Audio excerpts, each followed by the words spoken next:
E hoje aqui no estúdio, o consultor jurídico Guilherme Montoro, especialista em direito trabalhista, tira dúvidas suas sobre esse assunto. Você pode continuar mandando perguntas para a gente pelo WhatsApp 12981352908.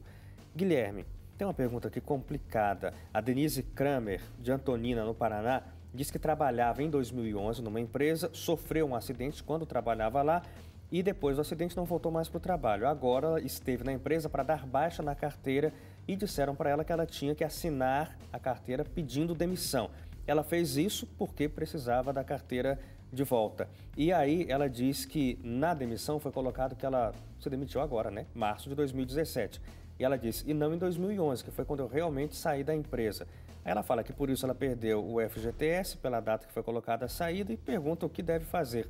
Está complicada a história dela. Está um pouquinho complicada. Aparentemente, ela sofreu um acidente de trabalho, pelo que deu a entender. Então, ela se afastou pelo INSS, mas por ser um acidente de trabalho, a empresa continuou recolhendo o fundo de garantia dela. Portanto, a conta dela do fundo de garantia continuou ativa. Ao receber a alta do INSS, ela deveria voltar ao trabalho ou pedir demissão, que foi o que ocorreu se ela arrumou um novo trabalho. Nessa circunstância, considerando que ela pediu demissão agora e a conta dela era uma conta ativa, não entra naquela regrinha agora que foi liberada no final do ano passado a respeito das contas inativas até lá dezembro de 2015.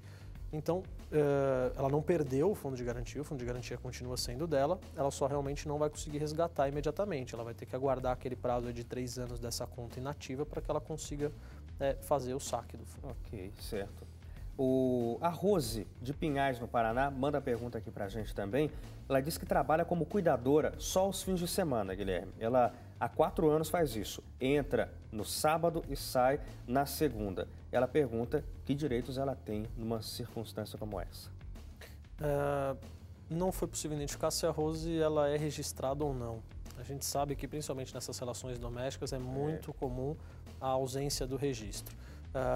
Caso ela não seja registrada, me parece que o registro é um direito dela, porque ela trabalha com habitualidade, ainda que só por 3 dias, de sábado a segunda, né, que ela comentou. Sábado a segunda. Mas ela trabalha com habitualidade, então me parece que o registro é um dos direitos.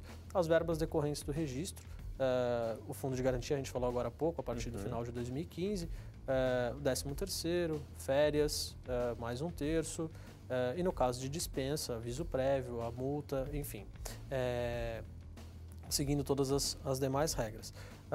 Em relação a outros direitos, era necessário entender qual que é a jornada dela. Eu imagino que a pergunta esteja relacionada a isso. Como ela entra no sábado e sai na segunda, ela deve trabalhar de forma contínua, ficar à disposição, dormir no emprego.